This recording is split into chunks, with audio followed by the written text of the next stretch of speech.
আমির বিন সাদ বিন আবি ওয়াক্কাস রাদিয়াল্লাহু তাআলা আনহু তার পিতা থেকে বর্ণনা করেছেন সাদ বিন আবি ওয়াক্কাস থেকে, যা আনা রাসূলুল্লাহ সাল্লাল্লাহু আলাইহি ওয়াসাল্লাম ইয়াউদুনি, রাসূলুল্লাহ আমাদের কাছে আসলেন আমার খোঁজ খবর নেওয়ার জন্য, মিন ওয়াজাইন আমার অসুস্থতায়। সাদ বিন আবি ওয়াক্কাস খুব অসুস্থ হয়ে গেছিলেন মক্কায় গিয়ে, তো তাকে দেখতে আসলেন।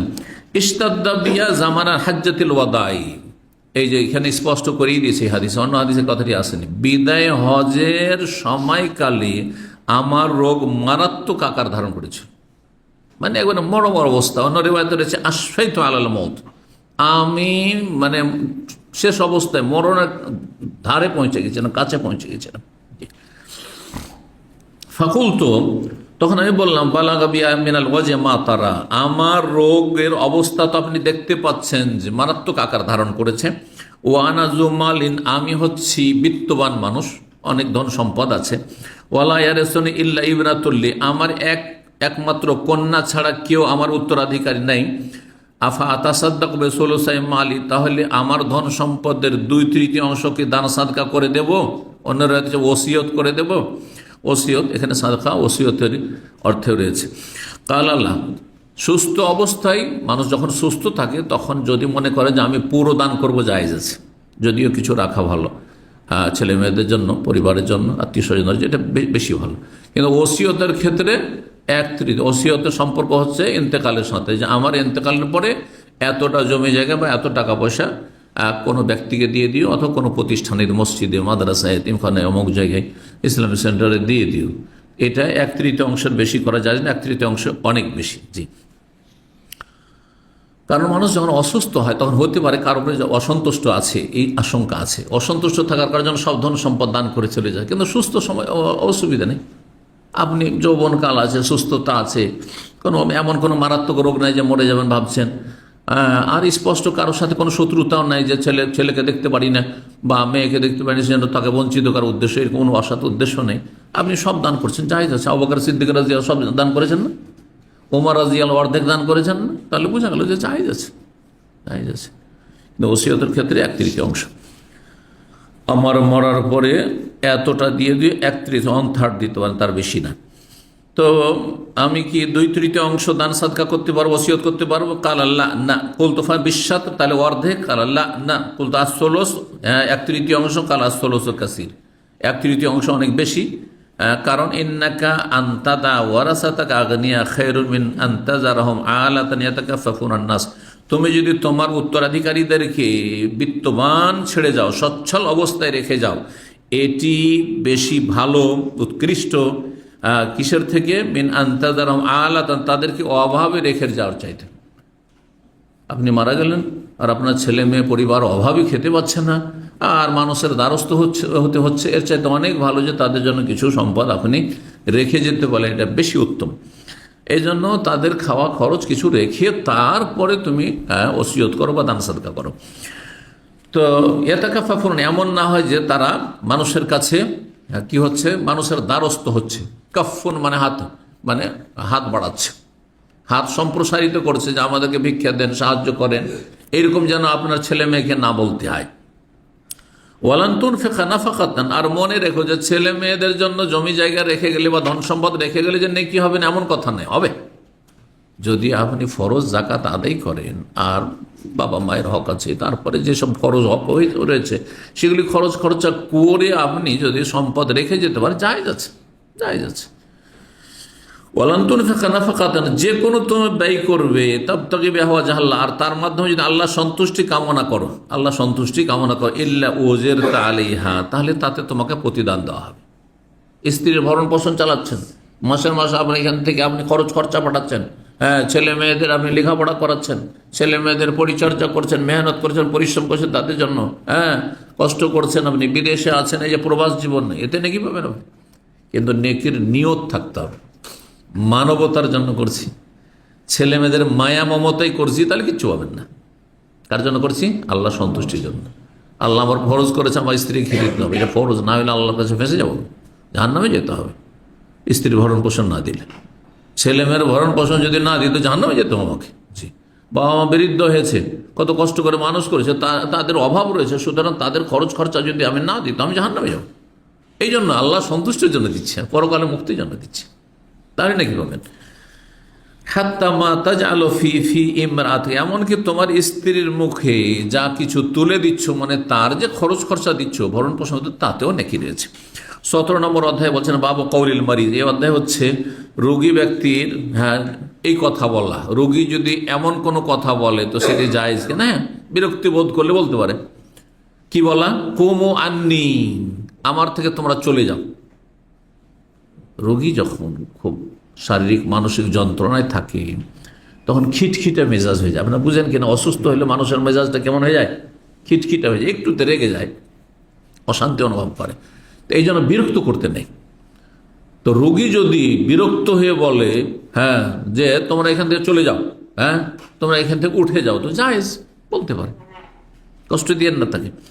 5669 নম্বর হাদিস। হাদিস বর্ণনা করছেন সাহাবী ইবনে আব্বাস রাদিয়াল্লাহু তাআলা আনহুমা, বলছেন লাম্মা হুযিরা রাসূলুল্লাহ সাল্লাল্লাহু ফিল বাইতি রিজালুন, যখন রাসূলুল্লাহ সাল্লাল্লাহু আলাইহি ওয়াসাল্লাম মৃত্যুর মুহূর্ত ঘনিয়ে আসলো, হাজারাহুল মউত, ইন্তেকালের সময় ঘনিয়ে আসলো, বাড়িতে বেশ কিছু পুরুষ লোকেরা ছিল, পরিবারের আত্মীয় স্বজন, চাচা যেমন আব্বাস, তারপরে ইবনে আব্বাস যত ভাই, এক কথায় নিকট আত্মীয় যারা, তাদের বাড়িতে কিছু পুরুষ লোকও ছিল। ফিহিম, তাদের মধ্যে ছিলেন অন্যতম ওমর ইবনে খাত্তাব রাদিয়াল্লাহু তাআলা, শ্বশুর, যেহেতু হাফসা রাদিয়াল্লাহু তাআলা আনহার বাবা ওমর রাদিয়াল্লাহু তাআলা, তিনিও ছিলেন। নবী সাল্লাল্লাহু আলাইহি ওয়াসাল্লাম বললেন একটি কথা, কি? হালুম্মা, তোমরা নিয়ে আসো, আকতুবু লাকুম কিতাবান, বা আসো তোমরা সবাই, তোমাদের জন্য একটি আমি লিখনি দিয়ে যাই, একটা কিছু লিখে দিয়ে যাই, ওসিয়তনামা, কি লা তাযিল্লু বাদাহু, তারপরে তোমরা আর বিভ্রান্ত হবে না খেলাফতের ব্যাপারে। আমি লিখে দিয়ে চলে যাই যে আমার পরে খলিফা অমুক হবে, তাহলে এই বিষয়ে আর তোমরা বিভ্রান্ত হবে না। যে একে করি নয় ওকে করি, একে বানাই খলিফা, ওকে বানাই, এরকমটা যেন না হয়। প্রথম নবী সাল্লাল্লাহু আলাইহি ওয়াসাল্লাম এই কথাই বলেছিলেন, জি, অসুস্থ অবস্থায়। ওমর রাদিয়াল্লাহু তাআলা দেখলেন যে নবী সাল্লাল্লাহু আলাইহি ওয়াসাল্লাম প্রচণ্ড অসুস্থতে আছেন আর বড়ই কষ্ট হচ্ছে তার, এই অবস্থায় লেখালেখির কোনো প্রয়োজন নেই। আমরা আলহামদুলিল্লাহ আমাদের তরবিয়ত হয়েছে, আমরা যোগ্য ব্যক্তিকে আমরা নির্বাচন করে নেব, মনোনীত করে নেব, তো নবী সাল্লাল্লাহু আলাইহি ওয়াসাল্লাম কষ্ট দিয়ে লাভ কি? তো তিনি একটা মন্তব্য করলেন, ইন্নান নবী সাল্লাল্লাহু আলাইহি ওয়াসাল্লাম কাদ গালাবা আলাইহিল ওয়াজাউ, নবী সাল্লাল্লাহু আলাইহি ওয়াসাল্লামের রোগ মারাত্মক আকার ধারণ করেছে, রোগ যন্ত্রণা তীব্র হয়ে গেছে। গালাবা তীব্র হয়েছে, আলাইহিল ওয়াজাউ মানে রোগ যন্ত্রণা, রোগ যন্ত্রণা নবী সাল্লাল্লাহু আলাইহি ওয়াসাল্লামের তীব্র আকার ধারণ করেছে। ওয়া ইন্নাকুমুল কোরআন, তোমাদের কাছে কোরআনে কারীম মওজুদ আছে, যে কোরআনে কারীমে খলিফা নির্বাচনের মাপকাঠি, কাকে বানাবেন আপনি, স্বজন প্রীতি, এটা আমার আত্মীয় সেই জন্য, এর সাথে আমার দুনিয়ার স্বার্থ আছে সেই জন্য, আমার ফেভারে কাজ করবে সেই জন্য না, কিছু না, আল্লাহ সন্তুষ্টির জন্য সবচেয়ে যোগ্য ব্যক্তিকে যথাসাধ্য আমরা মনোনীত করব, যার মধ্যে যোগ্যতা আছে দেশ পরিচালনার। তো নবী সাল্লাল্লাহু আলাইহি ওয়াসাল্লাম এই কথাই বললেন কি ওমর, যে তোমাদের কাছে কোরআন মওজুদ, হাসবুনা কিতাবুন, আর আল্লাহর কিতাব আমাদের জন্য যথেষ্ট। কোরআনকে আঁকড়ে ধরে থাকলে, হাদিসকে আঁকড়ে ধরে থাকলে কিয়ামত পর্যন্ত পথভ্রষ্ট হবে, নবী সাল্লাল্লাহু আলাইহি ওয়াসাল্লাম বলেছেন। জি। ফাখতালাফ আহলুল বাইত, তখন বাড়িতে যারা অবস্থান করছিল, আহলে বাইতের সদস্যরা, নবী সাল্লাল্লাহু আলাইহি ওয়াসাল্লাম পরিবারের সদস্যরা আপোষে মতবিরোধে লিপ্ত হইল। কি? ফাখতাস, বাক বিতণ্ডা শুরু করে দিয়ে, মিনহুম মাইয়ুর, কেউ কেউ বলতে লাগলো কাররেবু, তোমরা একটা কোনো কিছু লিখনি, মানে এগিয়ে দাও। তখন কাগজের যুগ ছিল না, কিসে লিখা হইতো? পাথরে লিখা হইতো, গাছের বাকলে লিখা হইতো, চামড়াতে লিখা হইতো, সাধারণত চামড়া, তো চামড়া কিছু একটা এগিয়ে দাও। ইয়াকতুবু লাকুমুন নবী, নবী সাল্লাল্লাহু আলাইহি ওয়াসাল্লাম তোমাদের জন্য লিখে দেবেন কিতাবান, কোন একটি লিখনি, লান তাযিল্লু বাদাহু, যেমনটা বলেন নবী সাল্লাল্লাহু আলাইহি ওয়াসাল্লাম, যে তাহলে তোমরা এরপরে বিভ্রান্ত হবে না যে কাকে খলিফা করব না করব। ওয়ামিনহুম মাইয়াকুল, কিন্তু কেউ কেউ বলতে লাগলেন মাকাল ওমর, যেমনটা ওমর বলেছে। ওমর রাদিয়াল্লাহু তাআলার প্রস্তাব ছিল যে লিখার প্রয়োজন নেই, কোরআনে কারীম মওজুদ রয়েছে, আর আলহামদুলিল্লাহ কোরআন দিয়ে আমরা ফয়সালা করে নেব। ফালাম্মা আকসারুল লাগু, আপোষে কিন্তু যখন দুই দিকে কথা চলে, কেউ বলছেন না না না এটা করতে হবে না, বলছেন না করি না এটা, এই করতে করতে বিভিন্ন লোক বিভিন্ন মত পেশ করতে গিয়ে ফালাম্মা আকসারুল লাগু ওয়াল ইখতিলাফ, লাগু অসার অনার্থক কথাবার্তা যখন খুব বেশি অনর্থক কথাবার্তা হতে লাগলো আর মতভেদ হতে শুরু হলো নবী সাল্লাল্লাহু আলাইহি ওয়াসাল্লামের কাছে, তখন রাসূলুল্লাহ সাল্লাল্লাহু আলাইহি ওয়াসাল্লাম বলেন, কুমু, তোমরা এখান থেকে চলে যাও, তোমরা এখান থেকে উঠে যাও। কারণ যখন শারীরিক কষ্ট থাকে তখন মানসিকও কষ্ট থাকে, আর শারীরিক মানসিক কষ্ট থাকলে এসব বিরক্তি আর বরদাস্ত হয় না, তোমরা এখান থেকে সরে যাও। জি, তো রোগী এ কথা বলতে পারে। ওবায়দুল্লাহ বলছেন, ওবায়দুল্লাহ বিন আব্দুল্লাহ তিনি বলছেন, বিন উদয় বিন মাসউদ, ইবনে আব্বাস রাদিয়াল্লাহু তাআলা আনহু তারপরে বললেন বা বলতেন, এই হাদিসটি বর্ণনা করে, ইন্নার রাজিয়াতা কুল্লার রাজিয়া, কি মহা বিপদ হইল সেই দিনে, মাহালা বাইনা রাসূলিল্লাহ সাল্লাল্লাহু আলাইহি ওয়াসাল্লাম বাইনা ইয়াকতুবা লাহুম যালিকাল কিতাব, যে রাসূলুল্লাহ সাল্লাল্লাহু আলাইহি ওয়াসাল্লামের মাঝে এবং তিনি যে একটা লিখনি লিখে দিতে চাইছিলেন তার মাঝে যে মতবিরোধ বা দ্বিমত এখানে যে হয়ে গেল এবং অসার অবাঞ্ছিত কথাবার্তা আপোষ হইতে লাগলো, বাকবিতণ্ডা হইতে লাগলো, এইটি একটি বড় মুসিবত ছিল। যদি এখানে দ্বিমতটা না হইতো, নবী সাল্লাল্লাহু আলাইহি ওয়াসাল্লাম যা বলেছিলেন চুপচাপ আমরা যদি নিয়ে এসে দিয়ে দিতাম তো এটাই ভালো হইতো। এইটিও একটি বড় মুসিবত যে আপোষে আমাদের পরিবারে যারা ছিল সদস্য নিকটাত্মীয়রা, তারা ঘরে ছিল শেষ অন্তিম অসুস্থতার সময়, তারা আপোষে তাদের হট্টগোলের কারণে আর তাদের আপোষে মতবিরোধের কারণে বড় একটা বিপদ হলো যে আরে লেখাটা হলো না হলো খালি খেলাফত সম্পর্কে নবী সাল্লাল্লাহু আলাইহি ওয়াসাল্লাম লিখিয়ে দিয়েই চলে যেতেন। রাজিয়াতুন মানে মুসিবা।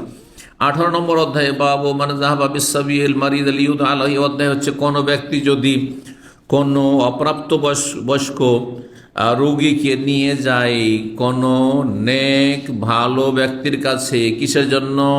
তার দোয়া নেওয়ার জন্য, কারো কাছে দোয়া চাওয়ার জন্য। ছেলে আপনার অসুস্থ রয়েছে, মেয়ে অসুস্থ রয়েছে, কচি কাঁচা, তাদেরকে যদি নিয়ে যান যে আমার ছেলেটার জন্য দোয়া করে দেন, আমার একটু মেয়েটার জন্য দোয়া করে দেন, তো কেমন জায়েজ, ভালো। কিন্তু নেক মানুষের কাছে, যার কাছে আশা করছেন যে ইনশাআল্লাহ তার দোয়া কবুল হবে অথবা সহযোগী হবে আমার দোয়ার সাথে, আগে নিজের দোয়া, কিন্তু সবসময় এটা মনে রাখবে, আমার দোয়ার সহযোগী আপনাদের দোয়া হবে, এই নয় যে আপনাদের দোয়া আমার বেশি কাজ দেবে। বাঙালি সমাজে আরেকটা মূর্খামি আছে, হিন্দুরা বলে মায়ের আশীর্বাদ, আর এই বাঙালি মুসলিমরা বলে যে মায়ের দোয়া। আরে বাপের দোয়া বলে না, বড়ই দুঃখের বিষয়। আমার মায়ের দোয়া আছে, তোমার বাপ গেল কোথায়? মায়ের সাথে বাপ বেশি চিন্তা করে ছেলেটিকে বড় করার জন্য, এটা মনে রাখেন। যারা বাবা হয়েছেন তারা ভালো করে বুঝতে পারছো, মায়ের চিন্তা দৌড় কতটুকু যে আমার ছেলেটাকে ভালো ভালো খাওয়াবো আর একটু ঘরের মধ্যে ভালো রাখবো, যত্নে রাখবো। কিন্তু মা এতদূর কোথায় চিন্তা করবে যেই চিন্তাটা আমি করতে পারবো আমার ছেলে মেয়েদের জন্য, যে আমি এদেরকে কতটা উপরে নিয়ে যেতে পারি, সেই চিন্তার ক্ষমতা কি আমার পরিবার আছে? কখন এটা হইতে পারে না। তুলনামূলক মায়ের চাইতে বাবা বেশি শিক্ষিত, বেশি জ্ঞানী, অধিকাংশের ক্ষেত্রে, ব্যতিক্রম কিছু সেটা ভিন্ন বিষয়। তো সুতরাং এই যে একটা বাঙালি সমাজ, এটা হিন্দু প্রভাবিত কথা। হিন্দুদের মায়ের আশীর্বাদ, ওই আশীর্বাদটাকে শুধু দোয়া, কিন্তু মায়ের দোয়া, বাবারও দোয়া বলো, মা বাবার দোয়া, কিন্তু আগে মা বাবার দোয়া না, আগে আপনার দোয়া হইতো। এইখানেও মনে রাখেন, শুধু মায়ের দোয়াই পার হয়ে গেলেন, বাপের দোয়াই পার হয়ে গেলেন, আমার বাবার দোয়া আছে, আমার মায়ের দোয়া আছে, আরে তোমার দোয়া কোথায়? ধোকা খেয়েও না, দুটো পয়সা আল্লাহ দিয়েছেন তো। এটি মূর্খামি। জি, তোমার ঈমান আমল তোমার সাথ দিচ্ছে কিনা এটা দেখার বিষয়, না হলে তোমার টাকা পয়সা, ধন সম্পদ আর তোমার প্রভাব আর নেতৃত্ব, এগুলি আল্লাহর পরীক্ষা, এগুলিও বালা মুসিবত তোমার জন্য হইতে পারে, বিপদ টেনে নিয়ে আসতে পারে। এই নেতৃত্বের কারণে জাহান্নামে চলে গেলে তুমি, তোমার এই পয়সার কারণে জাহান্নামে চলে গেলে তুমি, হতে পারে সেটি। সবসময় আপনি দুনিয়ার ভোগের সামগ্রীকে নিয়ামত মনে করবেন না, কখনো কখনো আযাব। পয়সা অনেকের জন্য আল্লাহর আযাব, বরং অধিকাংশ লোকের জন্য আল্লাহর আযাব। এত পয়সা না হলে এত পাপ করতো না, এত বড় ক্ষমতাধার না হলে এত জুলুম অত্যাচার করতো না, এত মানুষ খুন করতো না। কথা বুঝতে পেরেছেন? ক্ষমতায় গিয়েছে বলেই তো এত মানুষকে খুন করেছে, বা এত জুলুম অত্যাচার চালিয়েছে, আর এত নির্দোষী লোককে ভিতরে ঢুকিয়েছে, আর তাদের নির্যাতন করেছে। তাহলে চিন্তা করুন তো দেখি, তো এই ক্ষমতা না পেলে তো ভালো ছিল, এই গুনাহগুলি দিয়ে বেঁচে থাকতে পারত। অনেকে আছেন যখন পয়সা ছিল না সোজাই চলত, পয়সা হয়েছে খারাপ হয়ে গেছে। পয়সা ছিল না, নিয়মিত তারা দিন শিখতো এখানে। এখন পয়সা হয়ে যাওয়ার পরে তাদের বছরে একবার দেখা করার সুযোগ হয়নি। জি, মাসে জানার কোনো সুযোগ নেই তাদের। অনেকে তো দিন থেকে ইবাদত বন্দেগী থেকে বেরিয়ে গেছে, বুঝতে পেরেছেন? আমি এরকম বহু চেনি, বলছি আমাদের ছাত্রদের মধ্যেও আছে।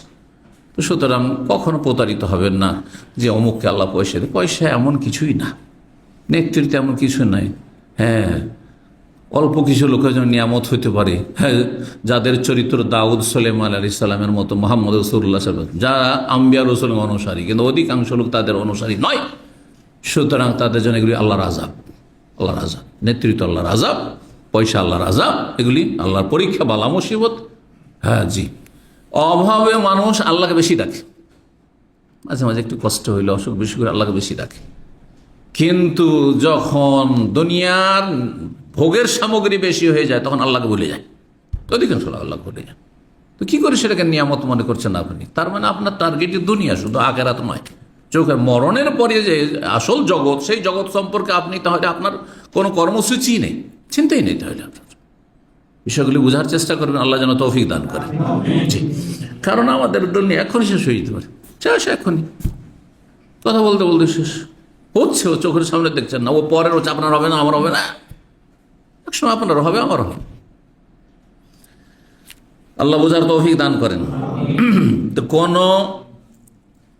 সাধারণত বাচ্চাদেরকে নিয়ে যায়, সেজন্য বাচ্চাদের কথা বলা হয়েছে। বড় ব্যক্তিকে নিতে পারেন আপনি, সব আলো তাকেও নিয়ে যেতে পারেন। হ্যাঁ, কিন্তু বাচ্চাদেরকে নিয়ে যেতে হয়, বড়দেরকে নিতে হয় না, হয়তো নিজেই চলে যায়, সেজন্য এখানে অধ্যায় বলা হয়েছে। 5670 নম্বর হাদিস বর্ণনা করছেন সাইব রাদিয়াল্লাহু তাআলা আনহু। তিনি বলছেন, জাহাবাত বি খালাতি ইলা রাসূলিল্লাহ, আমার খালা আমাকে নিয়ে গেলেন রাসূলুল্লাহ কাছে, গিয়ে বললেন, ইয়া রাসূলুল্লাহ ইন্না ইবনা উখতি ওয়াজিউন, আমার বোনের ছেলেটি বড় অসুস্থ রয়েছে। ফামাসাহা রাসি, সাহেব বলছেন যে আমার মাথায় হাত বুলিয়ে দিলেন রাসূলুল্লাহ ওয়া দালি বিল বারাকা, বরকতের দোয়া করে দিলেন। জি, হাত ফিরিয়ে দেওয়া নবী সাল্লাল্লাহু আলাইহি ওয়াসাল্লামের চিকিৎসা একটি বরকত। নবী সাল্লাল্লাহু আলাইহি ওয়াসাল্লামের সব কিছুতে বরকত ছিল, যেটি আমাদের নেই। কিন্তু তবে আমরা দোয়া পড়ে যদি হাত ফিরাই সেটি বিভিন্ন বিষয়, কারণ দোয়ার সেটি বরকত, আমার বরকত নাই। এটি পার্থক্য অবশ্যই নবীর সাথে আর অন্যান্য নেক ব্যক্তিদের সাথে রয়েছে। এই পার্থক্য যদি না করেন তাহলে আপনি পথভ্রষ্ট, শিরকি বরকত তখন হয়ে যাবে। আমার হাতে কেউ বরকত যদি মনে করে, পীরের হাতে বরকত মনে করে, তো এটা শিরকিতে বরকত, শিরকি বরকত। কিন্তু রাসূলুল্লাহ হাতে বরকত ছিল, থুথুতে বরকত ছিল, নবী সাল্লাল্লাহু আলাইহি সাল্লামের কাপড় চোপড়ের লেবাস পোশাকে বরকত ছিল, এটি বিশ্বাস করতে হবে। এটি নবী সাল্লাল্লাহু আলাইহি সাল্লামের মুজিজা এবং নবী সাল্লাল্লাহু বৈশিষ্ট্য। এটি শুধু তাকে এই মর্যাদা দেওয়া হয়েছে, আর কাউকে দেওয়া হয়নি। আবু বকর ওমরকেও দেওয়া হয়নি, কেউ আবু বকর ওমরের কাছে এইরকম বরকত নিতে আসেননি। জি, তো বলছেন যে আমার জন্য বরকতের দোয়া করে দিলেন। সুম্মা তাওয়াজ্জা, তারপর উজু করলেন। ফাশারাবতু মিন ওযুইহি, তার উজুর অবশিষ্ট পানি আমি পান করলাম। তাহলে উজুর করার পরে যে পানিটা বাঁচলো, সেই পানি নবী সাল্লাল্লাহু আলাইহি ওয়াসাল্লামের যেটি বিশেষ করে তাতে বরকত রয়েছে। আর এমনিও উজুর পানি, উজু করলেন আপনি, সেই পানি যদি নিজে পান করতে পারে। ওয়াকুমতু খালফা জাহরিহি, এবং তার পিঠের পেছন দিকে আমি দাঁড়ালাম। যেহেতু নাবালক ছেলে, তো নবী সাল্লাল্লাহু আলাইহি ওয়াসাল্লামের চারদিকে ঘোরাফেরা করছে বাচ্চারা কিন্তু স্থির থাকে না। দেখেন, যেই ছেলেটি অল্প বয়সী সবসময় লাফালাফি করত, বড় হওয়ার পরে বদরে স্থির হয়ে বসে আছে। বাচ্চা কখনো পারবে না বুঝতে। অনেকে মনে করে আমি বসে আছি, আমার ছেলে কেন দুষ্টুমি করছে, লাফালাফি করছে। না, এটা তার প্রকৃতি, করবে। ও যদি লাফালাফি না করে আপনার মতো ভদ্র হয়ে সোফাতে বসে থাকে, হ্যাঁ, তাহলে জানবেন যে এই ছেলে ভেদা হবে। ভেদা বুঝেন, ভারী ছেলে হবে, কোনো কাজ হবে না, বেকার ছেলে হবে। হ্যাঁ, তার রক্তে অ্যাক্টিভিটিস আছে, সে এখন নড়াচড়া করবে, সবসময় হরকত করতে চায়, এটি তার জন্য উপকারী। এই যে ছেলে ছোট থেকে বেশি ভদ্র দেখেন, ওর ভবিষ্যৎ ভালো থাকে না, এটা শিখে নেন আপনারা। এই জন্য বাচ্চারা দুষ্টমি করছে, লাফালাফি করছে, আর এই করছে সেই করছে, এতে আপনি বিচলিত হবেন না। এই ছেলেটা ভবিষ্যৎ থাকতে পারে। হ্যাঁ, এই ছেলের মধ্যে কিছু মেধা শক্তি আছে। হ্যাঁ, অ্যাক্টিভ ছেলে। জি, ফানাজারতু ইলা খাতামিন নবুওয়াতি বাইনা কাতাফাইহি, তারপরে আমি দেখলাম নবী সাল্লাল্লাহু মোহরে নবুয়ত, নবী সাল্লাল্লাহু যে শেষ নবী, তার একটি মোহর লাগানো ছিল আল্লাহর পক্ষ থেকে পিঠের মাঝখানে। জি, বাইনা কাতিফাই, দুই কাঁধের মাঝখানে, দুই কাঁধের মাঝখানে খাতামুন নবুয়া, মোহরে নবুয়ত আমি দেখলাম। সেটি কেমন ছিল দেখতে? বসে মিসলা জিরিল হাজালাতে, সেটি আপনার কবুতর, কবুতর কি পায়রা বলে তাই না, বুঝেন না? বুঝেন না? হ্যাঁ, পায়রার ডিমের মতো, পায়রার কাছাকাছি একটি পাখিকে হাজালা বলা হয়। আর তিরমিজির একটি হাদিসে হামামা শব্দটি এসেছে, আর হামামা মানে কবুতর হয়। তাহলে হতে পারে যে নবী সাল্লাল্লাহু আলাইহি ওয়াসাল্লাম কবুতরকে উদ্দেশ্য করেছেন, অথবা কবুতরের কাছাকাছি একটি পাখি রয়েছে, যেটি আমরা গুগলে সার্চ দিয়েও দেখলাম। আর সেই পাখির কিন্তু দেখতে একবার কবুতরের কাছাকাছি, পায়রার কাছাকাছি। সেটি তিতর পাখি। তিতর পাখিকে বুঝেন বাংলায়? বুঝেন না আর কি। তিতর পাখি দেখবেন, তিতর দিয়ে সার্চ দিলে পাবেন, আর হাজালা দিয়ে আরবি শব্দ, তাতেও সার্চ দিলে পাবেন। কিন্তু দেখতে মোটামুটি কবুতর মতো। কবুতরের জিররুন মানে ডিম, জিররুন মানে এখানে বাইদুন, বাইদ মানে ডিম। তো কবুতরের ডিমের মতো বা কবুতর সদৃশ্য পাখির বা তিতর পাখির ডিমের মতো ছিল, একটু উঁচা হয়েছিল। তাহলে একটা গোস্তের অংশ ছিল, যেমন তিল থাকে, অনেকের থাকে না, জি তিল থাকে। তো তিল তো ছোট হয়, সেটা একটু বড় ছিল, আর সে গোস্তটা একটু উঠেছিল। আর সেটা কতটা পরিমাণ উঠেছিল, উঁচা হয়েছিল, সেটা ছিল আপনার একটা কবুতরের ডিমের মতো, কবুতরের ডিমের মতো ছিল।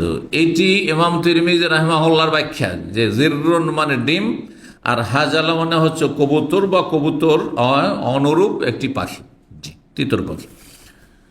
আর অধিকাংশ ওলামারা ভিন্ন আরেকটি ব্যাখ্যা করেছেন, সেটি হচ্ছে জিররুন মানে বোতাম, জিররুন মানে বোতাম। আর আজকাল টেলারদের ভাষায় বোতামকে জির বলা হয়, আজরার, জানেন না? জিররুন মানে বোতাম।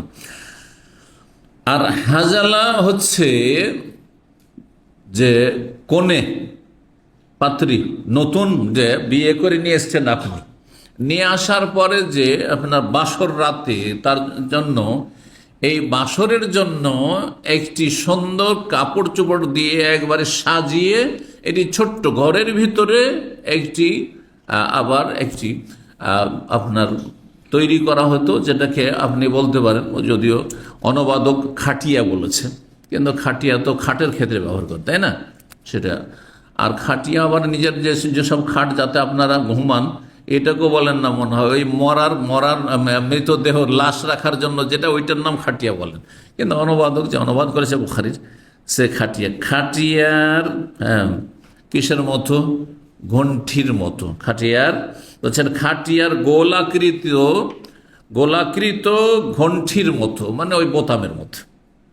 তো ওটা কাপড় দিয়ে ঘেরা হয় সুন্দর করে। যেমন আমাদের দেশে মশার দেশ, তো এই উদাহরণটা দিলে বুঝবেন।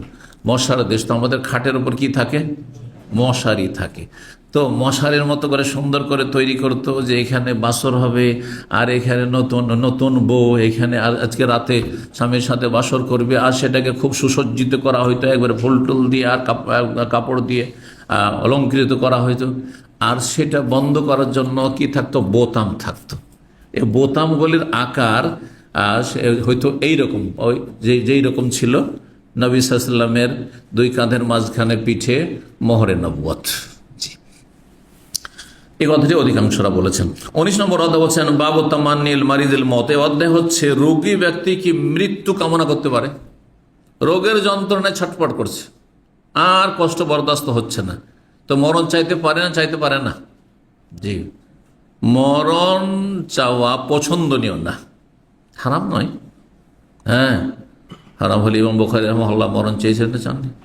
হ্যাঁ, আল্লাহ আকাত আলাইয়াল আরদ বিমা, ইমাম বুখারী তার জীবনী পড়ে দেখেন, বা জীবনী আপনি শুনে দেখবেন, যে তিনি শেষখানে যখন দেখলেন যে দেশের পর বিভিন্ন দেশের যেসব শাসকরা ছিল জালেম, এরা ইমাম বুখারীকে বরদাস্ত করতে পারছে না। হ্যাঁ, হিংসা, শত্রুতা, বা যারা হিংসুক বিদাতি, তাদের আপনার চুগলখড়ির কারণে দেশ থেকে একের পর এক অঞ্চল থেকে বিতাড়িত হচ্ছেন। দোয়া করলেন, সেই ঈদ উল ফিতরের রাত ছিল, আল্লাহ আল্লাহ দুনিয়া এত প্রশস্ত থাকা সত্ত্বেও আমার যেন সংকুচিত হয়ে গেছে, সংকীর্ণ হয়ে গেছে, ছোট হয়ে গেছে, সুতরাং তুমি আমাকে তোমার কাছে গ্রহণ করে নাও আল্লাহ। আর তারপরে মারা গেল। কখনো কখনো দোয়া কবুল হয়, এই জন্য মরণ চাইতে হয় না। রাগে মরণ চাইছেন, হ্যাঁ, নিজের অথবা পরের। আর হতে পারে সেই সময় দোয়াটি কবুল হয়ে গেছে। অনেক মূর্খ মহিলার আমাদের সমাজে আছে, বাচ্চা খুব দুষ্টামি করছে খুব যেমন দুষ্টামি করছে, আর আছাড় খেয়ে নিয়েছে, মর মর, তুই মর, বাঁচলি কেন, তুই মরে যেতে পারে। যে বদল লানত, এটা লানত, অভিশাপ, এটা কখনো করতে নেই। রাগ হয়েছে খুব বদমাইশির কারণে বাচ্চার, এই যদি মরে যেতে তো ভালো হইতো, মরে যেতে তো ভালো হইতো, বলে না এগুলি হারাম, জায়েজ নাই, এটা বদদুয়া। কখন যে দুয়ার দরজা খোলা থাকে আল্লাহর, আর সাথে সাথে দোয়াটি কবুল হয়ে যেতে পারে। আল্লাহ যদি আমি মরে যেতাম রাগ করে, স্বামীর রাগ করে, আল্লাহ আর বাঁচতে চাই না, আমি মরে যেতাম ভালো হইতো, মরে যেতে পারেন আপনি। পরে আক্ষেপ করবেন কারণ সবাই বাঁচতে চায়, মানুষের স্বভাব হচ্ছে যে সুস্থ থেকে বাঁচতে চায়। আপনি কেন সুস্থ অবস্থায় বা কিছু এরকম কেন করছেন, কিন্তু অসুস্থ অবস্থায় রোগের যন্ত্রণা বরদাস্ত করতে পারছেন না, এরকম যদি হয় আর মরণ কেউ চেয়ে নেই, তাহলে হারাম না, জায়েজ নয়, কিন্তু অনুত্তম।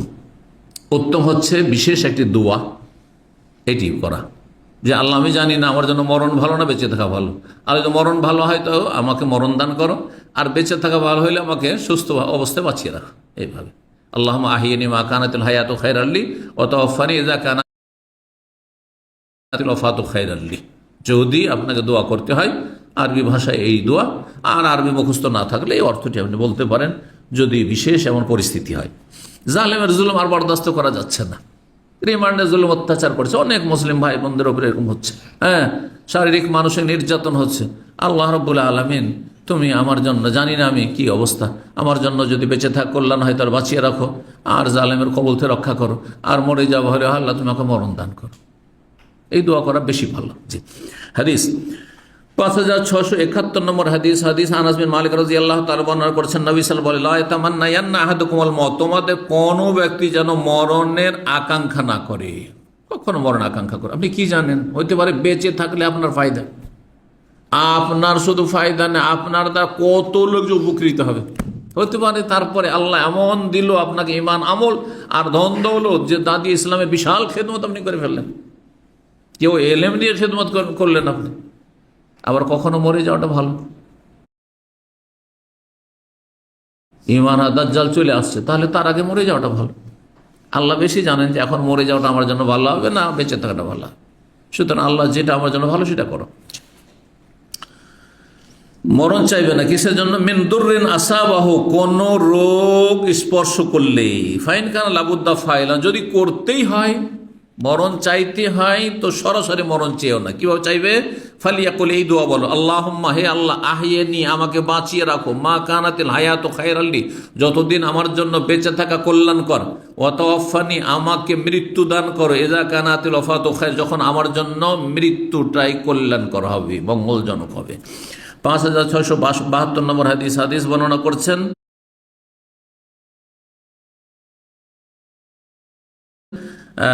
কাইস বিন আবি হাজিম, তিনি বলেন, দাখালনা আলা খাব্বাব বিন নাউদু, আমরা খাব্বাব বিন আরত রাদিয়াল্লাহু তাআলা আনহুর বাড়িতে প্রবেশ করলাম তার অসুস্থ অবস্থায় খোঁজ খবর নেওয়ার জন্য। ওয়াকাতিক তাওয়াসাবা কাইয়াতিন, আর তিনি তার রোগের চিকিৎসার জন্য 7টি শরীরে আগুন দিয়ে লোহা গরম করে দাগ দিয়েছিলেন। প্রাচীন যুগে একটি চিকিৎসার পদ্ধতি ছিল লোহা গরম করে কি করা, হ্যাঁ, শরীরে দাগ দেওয়া। তো কিন্তু মুখমণ্ডলে দেবে না সেটি। আর আজকাল যেহেতু আরও উত্তম বিকল্প চলে এসছে, সেজন্য এগুলো করার কোনো প্রয়োজন নেই। ফাকালা, তখন তিনি বলেন, ইন্না আসহাবানাল্লাযিনা সালাফু, আমাদের সাথী সঙ্গীরা যারা আমাদের পূর্বে চলে গেছেন দুনিয়া থেকে, মাদাউ, তারা দুনিয়াতে অতিক্রম করেছেন, ওয়ালাম তানকাসমুদ দুনিয়া, দুনিয়া তাদের কোনো ঘাটতি করে দেয়নি, যে দুনিয়া ভোগ বিলাস পায়নি, ধন সম্পদ পায়নি, সেজন্য ক্ষতি হয়েছে, কোনো ক্ষতি হয়নি। আমাদের আগে যারা চলে গেছেন ভালো অবস্থায় চলে গেছেন, জান্নাতি। ওয়াইন্না আসাবনা মা লা নাজিদু লাহু মাওদান ইল্লা তুরাব, আর আমরা এমন ধন সম্পদ পেলাম যে সেটা ব্যয় করার কোনো জায়গা পাচ্ছি না, একমাত্র মাটি ছাড়া, মানে পাকা মাটি দিয়ে পাকা বাড়ি করা যায়।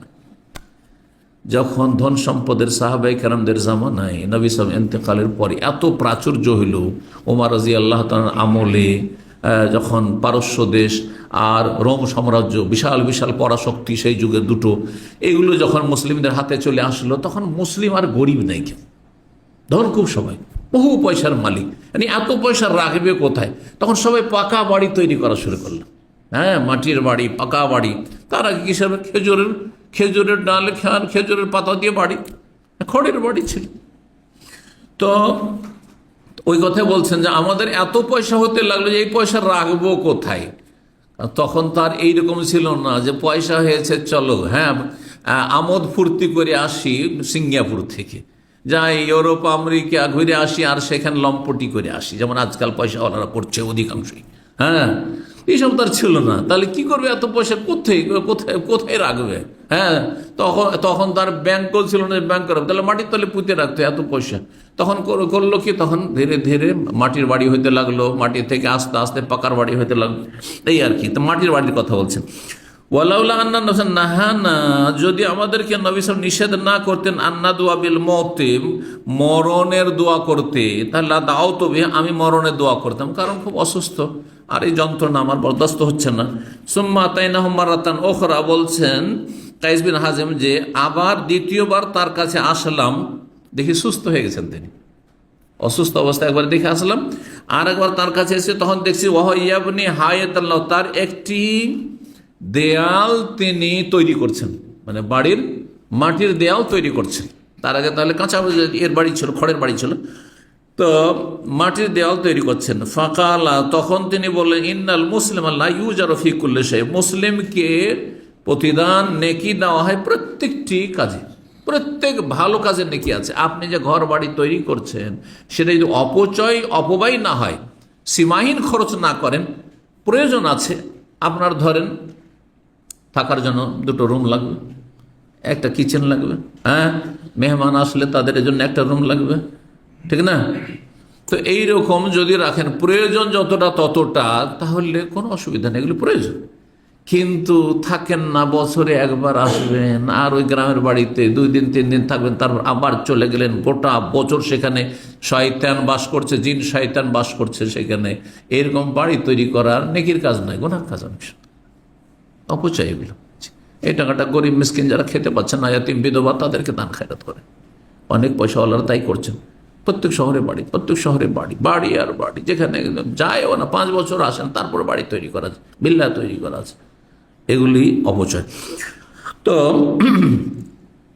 বলছেন যেহেতু তিনি কিছু তৈরি করছিলেন, মাটির দেয়াল তৈরি করছিলেন, তো বলছেন যে তখন ফজিলত বর্ণনা করছেন যে প্রত্যেকটি মুসলিমের কাজে কি রয়েছে, যা খরচ করবে তাতে নেকি রয়েছে, ইল্লা ফি শাইইন ইয়াজআলু ফি হাযাত তুরাব, তবে যদি এই মাটির বাড়ি তৈরি করে, আমি যেটা তৈরি করছি, এতে কোনো নেকি নেই, এতে কোনো নেকি নেই। অনেক সালাফগণ, সাহাবাই কেরামগণ এইরকম বাড়ি, পাকা বাড়ি তৈরি করে আপত্তিকর মনে করতেন, আপত্তিকর মনে করতেন, যদিও সেটা সঠিক হচ্ছে যে না, প্রয়োজন হলে অসুবিধা নেই, যুগ উপযোগী বাড়ি আপনাকে করতে হবে। আজকাল কি আর কাঁচা বাড়ি চলবে?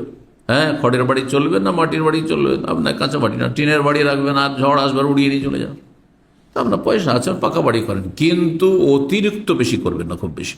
হ্যাঁ, আর তারপরে আপনি সীমাহীন খরচ করবেন না, আপনি যে তাতে হ্যাঁ 10 লাখই হবে, সেখানে কোটি কোটি টাকা তাতে খরচ করছেন, এমনটা যেন না হয়। তো যাই হোক, 5673 নম্বর হাদিস মনে করেছেন আবু হুরায়রা রাদিয়াল্লাহু তাআলা আনহু, তিনি বলেন যে আমি রাসূলুল্লাহ সাল্লাল্লাহু আলাইহি ওয়াসাল্লাম বলতে শুনেছি, লা ইউদখিলা আহাদান আমালুহুল জান্নাহ, তোমাদের কোন ব্যক্তিকে তার আমল জান্নাতে প্রবেশ করাতে পারবে না, কোন ব্যক্তিকে তার আমল জান্নাতে নিয়ে যেতে পারবে না। শুধু আমল দিয়ে জান্নাতে যাবেন?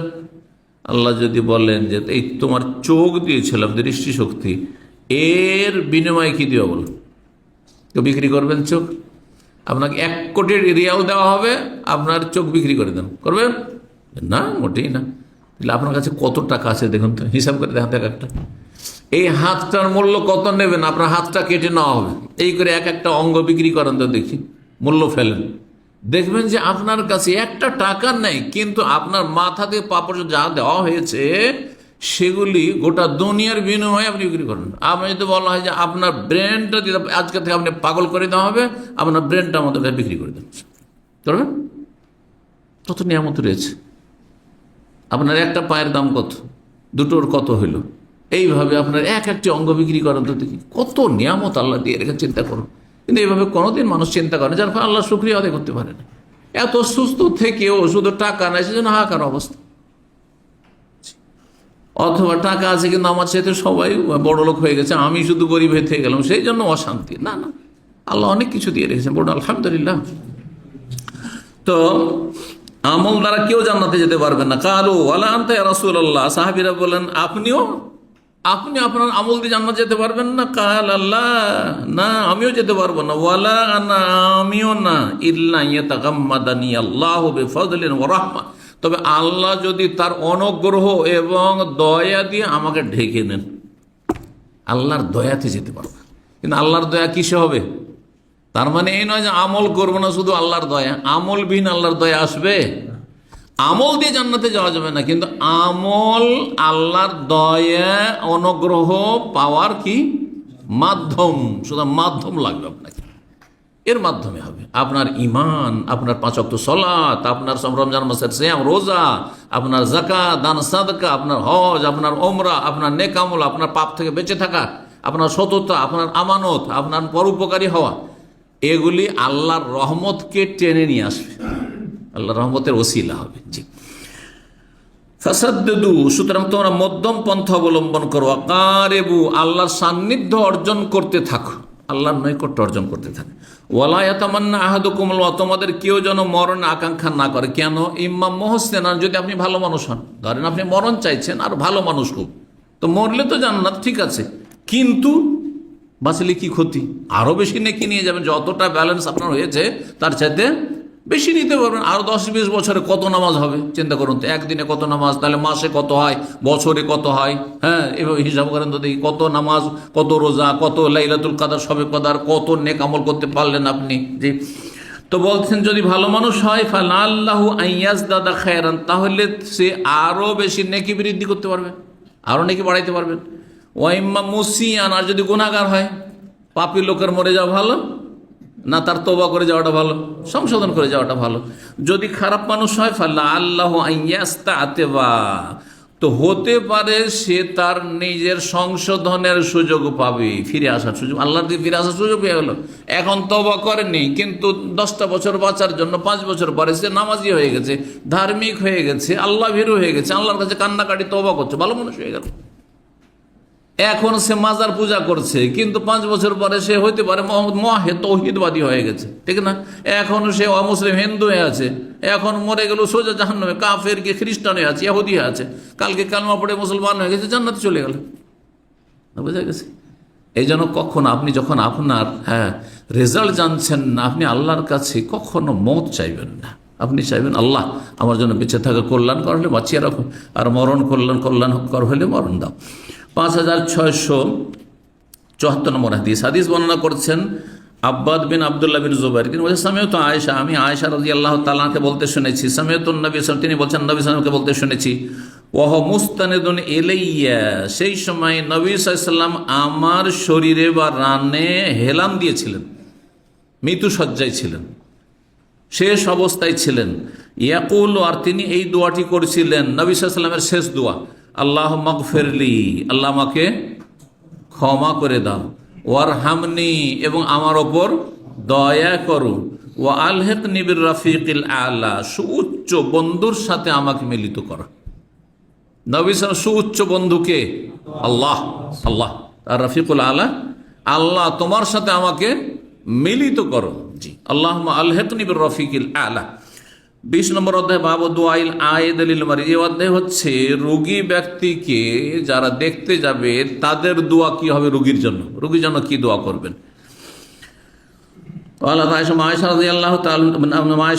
আয়েশা বিনতে সাদ, এই হাদিসটি এর আগে চলে গেছে। আয়েশা বিনতে সাদ তার পিতা সাদ বিন নবী ওয়াক্কাস থেকে বর্ণনা করেছেন, কালান নবী সাল্লাল্লাহু আলাইহি ওয়াসাল্লাম, নবী সাল্লাল্লাহু আলাইহি ওয়াসাল্লাম দোয়া করেছেন সাদ বিন নবী ওয়াক্কাস তার পিতার জন্য, আল্লাহুম্মা শফি সাদান, আল্লাহ সাদকে কি করো, শেফা দান করো, আরোগ্য দান করো। তাহলে আপনি নিজের ভাষায় দোয়া করেন অথবা আরবিতে দোয়া করেন, কিন্তু আরবিতে করলে বুঝে দোয়া করতে, বিনা বুঝাতে আরবিতে মন্ত্র পড়বেন না, এতে কোনো লাভ নেই।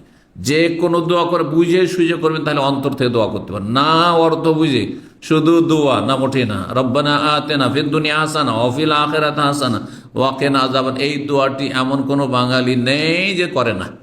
কিন্তু অর্থ জানেন কি না? কত পার্সেন্টেজ আছেন যারা অর্থ জানে, অর্থ না জেনে দোয়া করছেন। আল্লাহ যদি বলেন তুই কি চেয়েছিস, বলছেন আল্লাহ তা জানি না,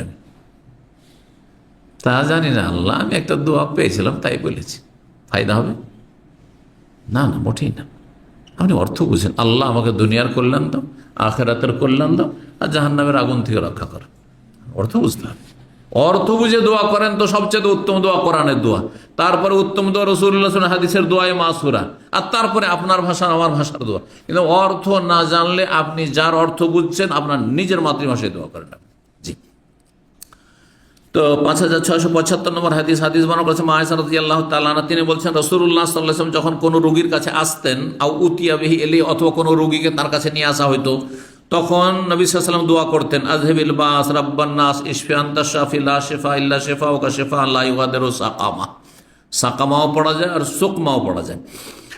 আযহিবিল বাস মানে রোগকে আল্লাহ দূর করো, বাস মানে রোগ। রাব্বান নাস হে মানব জাতির প্রতিপালক, ইশফি তুমি আরোগ্য দান করো, আনতা শাফি তুমি আরোগ্যদাতা। আল্লাহর নাম তাহলে আশ-শাফি। লা শিফা ইল্লা শিফা, তোমার আরোগ্য ছাড়া কারো আরোগ্য কার্যকর হইতে পারে না, কেউ রোগ ভালো করতে পারে না। শিফাআন এমন আরোগ্য দান করো, লা ইউগাদিরু সাকামা যেই আরোগ্য কোনো রোগকে ছেড়ে না দেয়, মানে কোনো রোগ যেন শরীরে না থেকে, সমস্ত রোগ থেকে মুক্তি দান করো। এই ছিল দোয়া, যেই দোয়া করবেন সুন্নতি দোয়া। 21 নম্বর অধ্যায় বাবু ওজুইল আয়েদলিল মারিজ, অসুস্থ ব্যক্তির জন্য যে রোগী দেখতে গেছে সেই ব্যক্তি যদি উজু করে, জি, আর উজু করে তার চোখে মুখে পানি ছিটায় তো ভালো জিনিস, এটা পানি ছিটানো ভালো জিনিস। 5676 নম্বর হাদিস, শেষ হতে যাচ্ছে 5 মিনিটে, আমাদের যেহেতু অধ্যায় শেষ হচ্ছে সেই জন্য এখানে আর রাখছি না। বলছেন জাবের রাদিয়াল্লাহু তাআলা আনহু বলেন, দাখালা আলাইয়ান নবী সাল্লাল্লাহু আলাইহি ওয়াসাল্লাম আনা মারিজ, নবী সাল্লাল্লাহু আমার কাছে প্রবেশ করলেন যে সময় আমি অসুস্থ ছিলাম। ফাতাওয়াদা উজু করলেন, ওয়াসাব্বা আলাইহি আমার শরীরে উজুর পরে যে অবশিষ্ট পানি সেটা ছিটিয়ে দিলেন। তাহলে পানি ছিটিয়ে দিলে এতে উপকার হয়, আর বিশেষ করে উজুর পানি যদি হয়। আকালা সুব্বু আলাইহি, অথবা বললেন যে তোমরা এই পানিটা ছিটিয়ে দাও। ফাকাল তো তখন আমার হুঁশ ফিরে আসলো, তাহলে বেহুশ হয়ে গেছিলেন, তখন সেন্সলেস ছিলেন, হুঁশ ফিরে আসলো। ফাকুল তো ইয়া রাসূলুল্লাহ, তখন আমি বললাম হে আল্লাহর রাসূল, লা ইয়ারসু ইল্লা কালালা, আমার কোনো ওয়ারিস নেই আমার দূরের আত্মীয় স্বজন ছাড়া। ইল্লা কালালা, কালালা হচ্ছে যার ওপরে কেউ নেই নিচেও কেউ নেই, একমাত্র তার একটি মেয়ে ছিল, আর কেউ ছিলেন, যেমন অন্য হাদিসে রয়েছে। ফাকাইফাল মিরাজ, তো ধন সম্পদের ভাগ বন্টন কেমন হবে? ফানাজালাত আয়াতুল ফারাইজ, ফারাইজের ভাগ বন্টনের আয়াত তখন নাজেল হইল। 22 নম্বর অধ্যায় হচ্ছে বাবু মান্দা বিরাফিল ওয়াবাই ওয়াল হোম্মা, এই অধ্যায় হচ্ছে কোনো ব্যক্তি যে দোয়া করে যে আল্লাহ মহামারী এবং জ্বর তুমি আমাদের শরীর থেকে, পরিবার থেকে, দেশ থেকে দূরে করে দাও, তো এই দোয়া করা কেমন? ভালো দোয়া। মা আয়েশা রাদিয়াল্লাহু তাআলা আনহা বলছেন যে লাম্মা কাদিমা রাসূলুল্লাহ সাল্লাল্লাহু আলাইহি ওয়াসাল্লাম ওয়াইকা ওয়া আবু বকরিন ওয়া বেলাল, যখন রাসূলুল্লাহ সাল্লাল্লাহু আলাইহি ওয়াসাল্লাম মদিনায় আসলেন হিজরত করে, তো আবু বকর আর বেলাল এরা সব অসুস্থ হয়ে যেতেন, প্রচণ্ড জ্বরে আক্রান্ত থাকতেন তারা, কারণ মদিনার আবহাওয়া ভালো ছিল না। এর আগে হাদিস এসেছে এই হাদিসটি। কালাফা দাখাল তো আলাইহিমা, মা আয়েশা বলছেন আমি তাদের কাছে প্রবেশ করলাম, যেহেতু আব্বা আছেন সেখানে। ফকুল তো গিয়ে বললাম ইয়া আবাতি, আব্বা কাইফা তাজিদুকা, কেমন লাগছে আপনাকে? ওয়া বেলাল, বেলাল কাইফা তুমি কেমন আছো? অসুস্থ অবস্থায় তাহলে জিজ্ঞাসা করা, নিজের নিকট আত্মীয়কে তো জিজ্ঞেস করবেন, কিন্তু বেগানা পুরুষকেও যদি কোনো মহিলা জিজ্ঞাসা করে ফিতনার আশঙ্কা না থাকে তো জায়েজ আছে। কাল ওয়াকান আবু বকর আখাযাতুল হুম্মা, আবু বকর সিদ্দিক রাদিয়াল্লাহু তাআলা আনহু যখন জ্বরে আক্রান্ত হইতেন তখন এই কবিতাটি আবৃত্তি করতেন, কুল্লু মুরি মুসাব্বাহুন ফি আহলিহি ওয়াল মাউতু আদনা মিন শিরাকি নালি, প্রতিটি মানুষ নিজ পরিবারে সকাল করে, কিন্তু তার মরণ তার চাইতে বেশি নিকটবর্তী। তার জুতার যে ফিতা বা বাধা, বাধা বলেন না ফিতা বলেন, এটা কেমন? ফিতা, বাধা বলা হয় কোনো কোনো অঞ্চলে। তো জুতার ফিতা বা স্যান্ডেলের ফিতা, এই স্যান্ডেলের যে চটি স্যান্ডেলগুলো বলছি, স্যান্ডেলের ফিতা বা বাধার চাইতে বেশি কাছে, মানে অত একেবারে ঘনিয়ে আছে। মরণ হয়তো আপনার টার্গেট যে আমি এখান থেকে বাসা যাব, এই যে বাসা যাবো, বেশি সময় নেই তো চলে যাবো, এক্ষুনি 10 মিনিটের মধ্যে বাসা পৌঁছে যাব, তার আগে মরণ এসে হাজির, মরণ এসে হাজির। জি।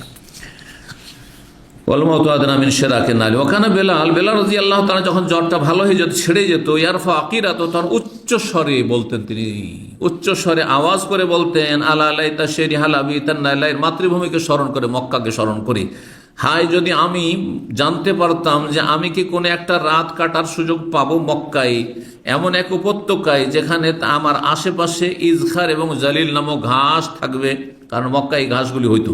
ওয়ালে হাল আরেদান ইয়াউমান মায়া মাজান্না, আর মাজান্না নামক যে ঝর্ণা রয়েছে মক্কার পাশে, সেখানে কোনো দিন কি আমি স্বচ্ছ পানি পান করতে পাবো বা সেখানে কোনো দিন আসতে পারবো। ওয়াল হাবদি হাল আব্দু আল্লি শামাতুনা তাফিলু, শামা এবং তাফিল নামক দুটো পাহাড় কি আমি কোনো দিন চোখে দেখতে পাবো। মাতৃভূমিকে স্মরণ করতেন, যেমন যারা দূরে চলেছেন প্রবাসে আর যাওয়ার কোনো চান্স দেশের নাই হয়তো, ওরা অনেক সময় আকাঙ্ক্ষা করে যে হায় আমাদের গ্রামগঞ্জ কোনো দিন কি দেখতে পাবো, কত রকমের গাছপালা আর কত রকম কি। আয়েশা মা আয়েশা বলছেন ফাজিয়েত রাসূল আল্লাহ, আমি রাসূলুল্লাহর কাছে আসলাম আর এসে বললাম যে এইরকম আবু বকর অসুস্থ, বেলাল খুব অসুস্থ আর তারা খুব কষ্ট পাচ্ছে। ফাকালা, তখন নবী সাল্লাল্লাহু আলাইহি ওয়াসাল্লাম বলেন আল্লাহ হাব্বিব ইলাইনাল মদিনা, আল্লাহ আমাদেরকে মদিনা শহর প্রিয় বানিয়ে দাও আমাদের জন্য, মদিনার ভালোবাসা আমাদের অন্তরে জন্মিয়ে দাও। কাহুব্বেনা মক্কা, যেমন আমরা ভালোবাসতাম মক্কাকে বা তার চাইতে বেশি। ওয়াসাহিহা, একে স্বাস্থ্যকর নগরী তৈরি করে দাও। ওবারিক লানা ফি সাইহা ওয়া মুদ্দিহা, এখানকার মাপের যে আপনার কাঠাগুলির পাত্র রয়েছে সেগুলিতে বরকত দান করো, মানে এখানকার খাদ্যদ্রব্যে রুজি রিজেকে বরকত দান করো। ওয়ানকল হুম্মাহা, আর এখানকার জ্বর আবহাওয়া যে খুব খারাপ এটিকে স্থানান্তরিত করে দাও। ফাজ আলহাবিল জোহফার, এটাকে জোহফাতে পাঠিয়ে দাও। জোহফায় সেই সময় মজুসি অগ্নি পূজকরা বসবাস করতো। নবী সাল্লাল্লাহু আলাইহি ওয়াসাল্লাম দোয়া করলেন আল্লাহ মদিনার এই জ্বরকে জোহফায় ঠেলে দাও, এই দোয়া করেছেন রাসূলুল্লাহ সাল্লাল্লাহু আলাইহি ওয়াসাল্লাম। সুতরাং কোনো শহরের জন্য, কোনো এলাকার জন্য, সুস্থতার জন্য, সেখানকার ব্যক্তির বা পরিবার সমাজের সুস্থতার জন্য, নিরাপত্তার জন্য দোয়া করে এই হাদিস দ্বারা প্রমাণিত হয়। জাযাকুমুল্লাহ খাইরান ওয়া সাল্লাল্লাহু আলা মুহাম্মদ ওয়া আলা আলিহি ওয়া সাহবিহি আজমাইন।